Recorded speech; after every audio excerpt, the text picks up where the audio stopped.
ನೀವು ಹೋಗ್ಬಾರ್ದು, ನೀವು ನಮಗೆ ಉತ್ತರ ಕೊಡಬೇಕು. ಸದನಕ್ಕೆ ಅಗೌರವ ಕೊಡ್ತಾ ಇದ್ದೀರಾ ಅಂತೇಳಿ ಅವ್ರನ್ನ ಅಡ್ಡಾಕಿದುಂಟು, ಪ್ರಶ್ನೆ ಮಾಡಿದ್ದಾರೆ. ಅವರು ಸಂವಿಧಾನಕ್ಕೆ ಹುದ್ದೆ.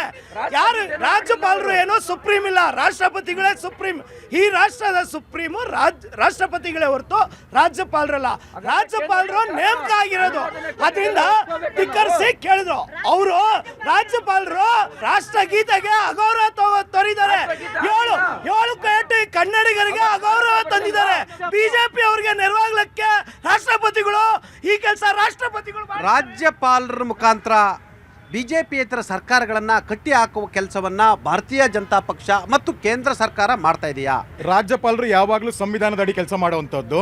ಆದರೆ ಜಗನ್ ಅವರು ಹೇಳ್ತಾ ಇದ್ದಾರೆ ರಾಜ್ಯಪಾಲರು ಸುಪ್ರೀಂ ಅಲ್ಲ ಅಂತ. ಆ ರಾಜ್ಯಪಾಲರನ್ನೇ ಮುಖ್ಯಮಂತ್ರಿಗಳಿಗೆ ಪ್ರತಿಜ್ಞಾ ವಿಧಿ ಬೋಧಿಸುವಂಥದ್ದು ಜಗನ್ ಅವರೇ. ಒಂದು ತಿಳ್ಕೊಳ್ಳಿ, is a representative, is the state representative, is the state representative. Understand. ಸಂವಿಧಾನ ಅರ್ಥ ಮಾಡ್ಕೋಬೇಕಾಗುತ್ತೆ. ಇಲ್ಲಿ ಭಾಷಣ ಅದಂತದಲ್ಲ, ಸಂವಿಧಾನ ಅರ್ಥ ಮಾಡ್ಕೋಬೇಕಾಗುತ್ತೆ.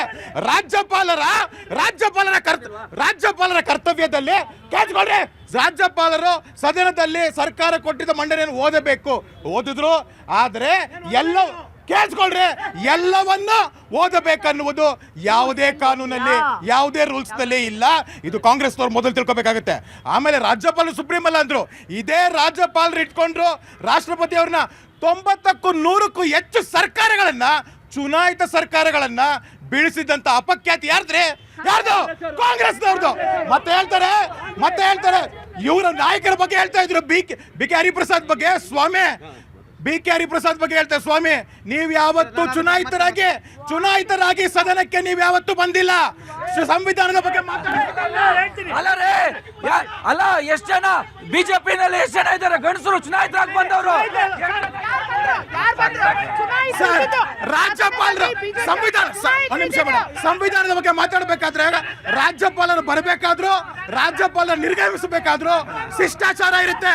ಆ ಶಿಷ್ಟಾಚಾರವನ್ನ ಗೂಂಡಾಗಿರಿ ಆ ದಿನಗಳ ಗೂಂಡಾಗಿರಿ ಕೆಲಸವನ್ನ ಮಾಡಿದ್ರ ಬಿ ಕೆ ಹರಿಪ್ರಸಾದ್. ನಾವು ಗೂಂಡಾಗಿರಿ ಮಾಡ್ತಾ ಇಲ್ಲ, ಗೂಂಡಾಗಳನ್ನ ಬೆಳೆಸ್ತಾ ಇರೋದು ಬಿಜೆಪಿ. ಇವಾಗ ನಮ್ ಸ್ನೇಹಿತರು ಹೇಳ್ತಾ ಇದ್ರು ಚುನಾವಣೆಯಲ್ಲಿ ಗೆದ್ದು ರಾಜಕಾರಣ ಮಾಡಬೇಕು ಅಂತ. ಸಂಘಟನಾ ಚತುರ, ಸಂಘಟನಾ ಕಾರ್ಯದರ್ಶಿ ಎಂದು ಬಿರುದು ತಗೊಂಡ ಸಂತೋಷ್ ಜಿ ಅವರು ಎಷ್ಟು ಎಲೆಕ್ಷನ್ ನಿಂತಿದ್ದಾರೆ ಸರ್? ಎಷ್ಟು ಎಲೆಕ್ಷನ್? ನಿಮ್ಮ ನಾಯಕರು ಬಿ ಕೆ ಹರಿಪ್ರಸಾದ್ ಅವರಿಗೆ ಗೂಂಡಾ ಅಂತ ಹೇಳಿದ್ರು ಸರ್. ಬಿಜೆಪಿ ಸಂಸ್ಕೃತಿನೇ ಗೂಂಡಾ ಇದು. ಯಾಕೆ ಗೊತ್ತಾ ಸರ್ ಹೇಳ್ತಿರೋದು? ಬಿಜೆಪಿ ಅವರು ಕೈ ಬೊಂಬೆ ತರ ರಾಜ್ಯಪಾಲ ಇಟ್ಕೊಂಡು ಆಟ ಆಡಿಸ್ತಾ ಇದ್ದಾರೆ. ರಾಜ್ಯಪಾಲ ಆರ್ಟಿಕಲ್ 155 ಪ್ರಕಾರ ಅವರು ಎಲ್ಲ ಪಬ್ಲಿಕ್ ಡೊಮೇನ್ 7 ಕೋಟಿ ಜನ ಕಾಂಗ್ರೆಸ್ ಪಕ್ಷಕ್ಕೆ ಆರ್ಸಿ ಕಟ್ಸಿರೋದು, ಕ್ಯಾಬಿನೆಟ್ ನಲ್ಲಿ ಅಪ್ರೂವಲ್ ಆಗಿರೋದು. ನಿಮ್ ತರ 60 ಸೀಟ್ ಬಂದಿದ್ದಾರೆ. ನಮ್ಮ ಇದೆ ಬಿ ಕೆ ಹರಿಪ್ರಸಾದ್ 21 ವರ್ಷ ರಾಜ್ಯಪಾಲ ಆಗಿದ್ದು ಡೆಲ್ಲಿಯಲ್ಲಿ. ನಿಮಗೆ ಯೋಗ್ಯತೆ ಇದೆ ಅವ್ರ ಬಗ್ಗೆ ಮಾತಾಡಕ್ಕೆ? ನಾಚಿಕೆ ಆಗ್ಬೇಕು ನಿಮಗೆ. ಹರಿಪ್ರಸಾದ್ ಸರ್ ಬಂದ್ಬಿಟ್ಟು ಒಂದು ನ್ಯಾಷನಲ್ ಲೀಡರು, ಅವ್ರಿಗೂ ಒಂದು ಸ್ಥಾನ ಇದೆ. ಅವರು ನಿಂತ್ಕೊಂಡು ದಯವಿಟ್ಟು ರಾಜ್ಯಪಾಲರೇ ನಿಂತ್ಕೊಂಡು, ಅದು ಗೂಂಡಾಗಿರಿ ಅಲ್ಲ. ಹರಿಪ್ರಸಾದ್ ಯಾವ ನ್ಯಾಷನಲ್ ಲೀಡರ್? ನಕಲಿ ಗಾಂಧಿಗಳ ಚಮಚಾಗಿರಿ ಮಾಡ್ಕೊಂಡಿರೋ ಕೇಂದ್ರದಲ್ಲಿ ಅಲ್ಲ, ರಾಜ್ಯಪಾಲರಿಗೆ ಮರ್ಯಾದೆ ಕೊಡದೇ ಇರೋರು ಇವ್ರೇನ್ರಿ ಸದನದಲ್ಲಿ ಇದ್ ಮಾಡೋದು? ಯಾಕೆ ನೀವು ಇರಿ, ಒಂದ್ ನಿಮಿಷ ಇರಿ ಸರ್. ಚಿದಾನಂದ್ ಕೇಂದ್ರದ ಪರವಾಗಿ, ಇವ್ರ ಪರವಾಗಿ, ಕಾಂಗ್ರೆಸ್ ಪರವಾಗಿ ಏನಾದ್ರು ರಾಜ್ಯಪಾಲರು ಮಾತಾಡಿದ್ರೆ ಆ ಗಲಾಟೆ ನಡೀತಾ ಇರ್ಲಿಲ್ಲ. ಅಲ್ಲಿ ಕೇಂದ್ರದ ವಿರುದ್ಧವಾಗಿ ಇವರು ಕಾಂಗ್ರೆಸ್ ಪಕ್ಷದ ವಿರುದ್ಧವಾಗಿ ಮಾತಾಡ್ತಾ ಅದಕ್ಕೆ ಗಲಾಟೆ ಆಯ್ತಾ? ಯಾವ ನ್ಯಾಯ ಇದು? ರಾಜ್ಯಪಾಲರು ನಿಮ್ಮ ಕೇಂದ್ರ ಸರ್ಕಾರದ ಕೈಗೊಂಬೆಯಾಗಿ ಕೆಲಸ ಮಾಡ್ತಿದಾರಾ? ಇಲ್ಲ ಸರ್, ಸಂವಿಧಾನ ಬದ್ಧವಾಗಿ ಮಾಡ್ತಾವ್ರೆ. ಕಾಂಗ್ರೆಸ್ ಅವ್ರಿಗೆ ಹೇಳಕ್ ಇಚ್ಛೆ ಪಡ್ತೀನಿ, ಆ ರಾಹುಲ್ ಗಾಂಧಿ ಹೆಂಗೋ ಮಿನಿ ರಾಹುಲ್ ಗಾಂಧಿಗಳು ಇವ್ರು ಹಂಗ ಆಡ್ತಾವ್ರೆ. ಸಂವಿಧಾನ ಗೊತ್ತಿಲ್ಲ, ಸದನದಲ್ಲಿ ಹೆಂಗ್ ನಡ್ಕೋಬೇಕು ಗೊತ್ತಿಲ್ಲ, ಪಬ್ಲಿಕ್ ಅಲ್ಲಿ ಹೆಂಗ್ ನಡ್ಕೋಬೇಕು ಗೊತ್ತಿಲ್ಲ, ಏನು ಗೊತ್ತಿಲ್ಲದ್ರೆ ಇವ್ರು ಬಂದು ಕಾಂಗ್ರೆಸ್ ಪಾರ್ಟಿ ಇವ್ರ ಬಗ್ಗೆ ಮಾತಾಡ್ತಾವ್ರೆ ಸರ್. ಎಸ್ ಸರ್, ರಾಜ್ಯಪಾಲರ ನಡೆ ಸರಿಯಾ ಸರ್? ರಾಜ್ಯದ 7 ಕೋಟಿ ಜನರ ಏನು ಒಂದು ಆಶಾಭಾವನೆಗಳಿಗೆ ಮೇಲ್ಪಂಕ್ತಿ ಹಾಕೊಡ್ಬೇಕಾದಂತ ರಾಜ್ಯಪಾಲರಿರ್ಬೋದು, ಆಡಳಿತ ಪಕ್ಷದ ಸದಸ್ಯರಿರ್ಬೋದು, ವಿರೋಧ ಪಕ್ಷದ ಸದಸ್ಯರಿರ್ಬೋದು, ಸಂಪೂರ್ಣವಾಗಿ ಏನು ಜನರ ಮುಂದೆ ತಲೆ ತಗ್ಸುವಂಥ ಕೆಲಸ ಮಾಡಿಬಿಟ್ಟಿದ್ದಾರೆ ಸರ್. ಇವತ್ತೊಂದು ದಿವಸ ರಾಜ್ಯಪಾಲರು ಏನೊಂದು ರಾಷ್ಟ್ರಗೀತೆ ಐತಲ್ಲ ಅದಕ್ಕೆ ಅವಮಾನ ಮಾಡುವಂಥ ಅವಶ್ಯಕತೆ ಇರಲಿಲ್ಲ. ಆಮೇಲೆ ಈಗ ರಾಜ್ಯಪಾಲರು ಏನು ಮಾತಾಡಿದ್ರು ಏನು ಮಾತಾಡಿಲ್ಲ ಅಂತ ಇವರು ಸಹ ಅದಕ್ಕೆ ಏನು ವ್ಯತಿರಿಕ್ತವಾಗಿ ಏನು ರಿಯಾಕ್ಷನ್ ಕೊಡುವಂಥ ಅವಶ್ಯಕತೆ ಇರಲಿಲ್ಲ. ಅದೇ ಥರ ವಿರೋಧ ಪಕ್ಷದವರು ಸಹ ಏನು ನಮ್ಮ ರಾಜ್ಯಪಾಲರು ಮಾಡಿದ್ದೇ ಸರಿ ಅಂತ ಮಾತಾಡ್ತಿದ್ದಾರಲ್ಲ, ಇದು ಸಹ ಸರಿಯಲ್ಲ.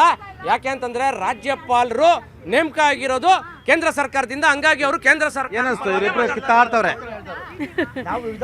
ಇವರಿಬ್ರು ಕಿತ್ಲಾಡೋದ್ರಿಂದನೇ ನಮ್ಮ ಕರ್ನಾಟಕ ಜನತೆಗೆ ಏನೂ ಸಿಗಲ್ಲ. ಇವ್ರು 60%, ಅವ್ರು 40% ಇಂದ ಜನಗಳಿಗೆ ಅನ್ಯಾಯ ಆಗ್ತಿದೆ. ನಮ್ಮ ರಾಷ್ಟ್ರಪತಿಗಳು ರಾಜ್ಯಾಂಗದ ಪ್ರತಿನಿಧಿಯಾಗಿ ನಿನ್ನೆ ಅವರು ಸದನದಲ್ಲಿಯೇ ಭಾಷಣ ಮಾಡಿ ಹೋಗ್ಬೇಕಾದ್ರೆ ರಾಷ್ಟ್ರಗೀತೆ ಮೊಳಗ್ತಾ ಇತ್ತು, ಅದಕ್ಕೆ ಗೌರವ ಕೊಡ್ದಿರ ಹೋಗಿದ್ದಾರೆ. ಅವರು ಕಾಂಗ್ರೆಸ್ ಪಕ್ಷದ ರಾಜ್ಯಪಾಲರು ಅಲ್ಲ, BJP ಅವ್ರದ್ದು ಇಡೀ ಕರ್ನಾಟಕ ಜನತೆಗೆ ರಾಜ್ಯಪಾಲರಾಗಿ ಅವರು ರಾಷ್ಟ್ರಗೀತೆಗೆ ಗೌರವ ಕೊಡಬೇಕಾಗಿತ್ತು. ಅದನ್ನ ಕೊಡ್ದಿರ ಹೋಗಿರೋದು ಅವರು ದೊಡ್ಡದು ತಪ್ಪು ಅಂತ ನನ್ನ ಭಾವನೆ. ಕೆಲವೊಂದು ಕಡೆ ರಾಷ್ಟ್ರಗೀತೆ ಮೊಳಗ್ತಾಯಿತ್ತು, ರಾಜ್ಯಪಾಲರಾದ್ರು, ಇವರು ರಾಜ್ಯಪಾಲರಿಗೆ ಒತ್ತಡವನ್ನು ಹಾಕಿದ್ರು. ರಾಜ್ಯಪಾಲರು ಬಂದರು, ಸರ್ಕಾರ ಕೊಟ್ಟ ಭಾಷಣವನ್ನು ಓದಲಿಲ್ಲ. ಒಂದು ಹಂತದಲ್ಲಿ ರಾಜ್ಯಪಾಲರು ಅಧಿವೇಶನಕ್ಕೆ ಬರಲ್ಲ ಅನ್ನೋ ಒಂದು ಸ್ಥಿತಿ ನಿರ್ಮಾಣ ಆಗಿತ್ತು. ಕೆಲವೊಂದು ಕಡೆ ಕರ್ನಾಟಕದಲ್ಲೂ ಕೂಡ ಲೋಕಭವನ ವರ್ಸಸ್ ಸರ್ಕಾರದ ನಡುವಿನ ಸಂಘರ್ಷಕ್ಕೆ ಇದು ಎಡೆ ಮಾಡಿಕೊಡ್ತಾ? ನೋಡಿ, ರಾಜ್ಯದಲ್ಲಿ ರಾಜಕೀಯ ಬಿಕ್ಕಟ್ಟು ತೋರ್ತಾ ಇದೆ. ಯಾಕೆಂದರೆ ಮನ್ರೇಗಾ ವಿಷಯದಲ್ಲಿ ಆಲ್ರೆಡಿ ಕಾಂಗ್ರೆಸ್ ಸರ್ಕಾರ ಅದನ್ನು ವಿರೋಧ ಮಾಡಿದೆ. ಈಗ ಆಲ್ರೆಡಿ ಹಲವಾರು ಘಟನೆಗಳಲ್ಲಿ ಅದೇನು ತಪ್ಪೇನಿಲ್ಲ. ಯಾಕೆಂದರೆ ನಮ್ಮ ಜನರಿಗೆ, ನಮ್ಮ ಕೂಲಿ ಕಾರ್ಮಿಕರಿಗೆ, ನಮ್ಮ ಶ್ರಮಿಕರಿಗೆ ತೊಂದರೆ ಆಗ್ತಾ ಇರತಂಥ ಸಂದರ್ಭದಲ್ಲಿ ಯಾವುದೇ ಸರ್ಕಾರ ಆಗಲಿ ಅವರ ಪರವಾಗಿ ನಿಲ್ಕೊಳ್ಬೇಕಾದ್ರೆ ಅವ್ರ ಕರ್ತವ್ಯ. ನೋಡಿ, ಆರ್ಟಿಕಲ್ 155 ಹೇಳಿದ ರಾಜ್ಯಪಾಲರನ್ನ ರಾಷ್ಟ್ರಪತಿಗಳು ನೇಮಕ ಮಾಡಿರ್ತಾರೆ. ಅವರು ರಾಜ್ಯಾಂಗದ ಪ್ರಮುಖರಾಗಿ ಕಾರ್ಯನಿರ್ವಹಿಸ್ತಾ ಇರ್ತಾರೆ.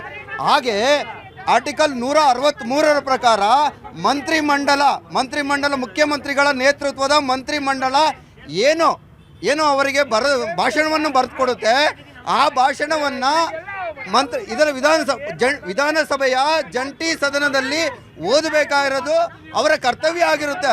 ಅದು ಇನ್ನೊಂದು ಸಹ ಅದು ವಿವೇಚನೆಯೂ ಸಹ ಇರುತ್ತೆ. ಒಕ್ಕೂಟ ವ್ಯವಸ್ಥೆಯಲ್ಲಿ ಕೇಂದ್ರ ಸರ್ಕಾರದ ಎಲ್ಲ ಬಿಲ್ಗಳನ್ನು, ಎಲ್ಲ ನಿಯಮಗಳನ್ನು ರಾಜ್ಯ ಸರ್ಕಾರಗಳು ಒಪ್ಪಲೇಬೇಕು ಅಂತ ಏನಿಲ್ಲ.